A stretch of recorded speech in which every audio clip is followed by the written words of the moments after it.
Ito nga at kauwi ko lang dito sa bahay. Siyempre nakasalubong ang aking bunsuan na anak. Kaya nang apang napakulit at napakapoging si Biel. So yun, napapakis ako ayaw. So yun, pagpasok ko sa aming bahay at pagpasok ko sa kwarto ko, may nakita ko gat hiya. Baka malaba ni dati.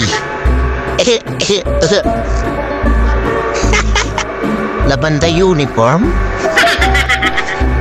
Tingnan nyo, pinakita na naman tayo. Ayan. Mabait tayong daddy. Tara. Slow.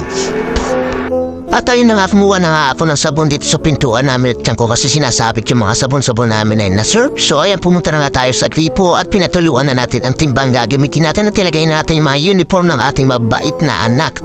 At pinununan natin yan at syempre lalagyan din natin ng powder. Binuhusan natin yung kalahating powder ng serve at sobra-sobra kasi yan. And then simulan na natin ang paglalaba. Let's go!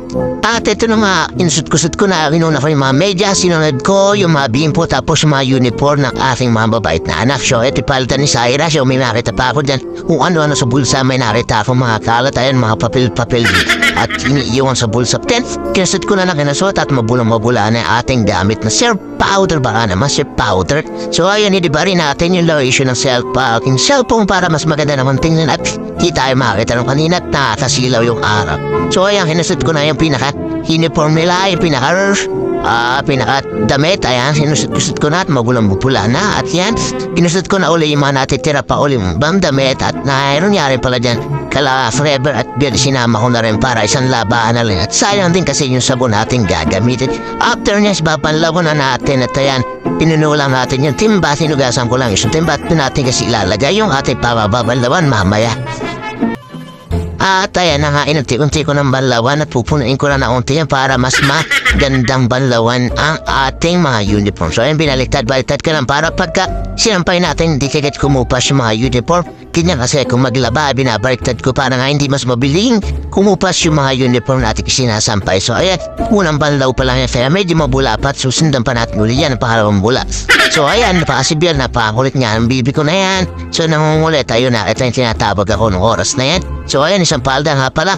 At yun nga pala kay Syra, ayan, binalangawan ko na mabuti. After na balawan, isasampay na natin yan. At ayan, hinangir natin dito sa hindi masyado mainit para nga hindi kumupas yung mga uniform nila kagad-kagad. Kasi pag tinutok sa araw yan, naninilaw siya.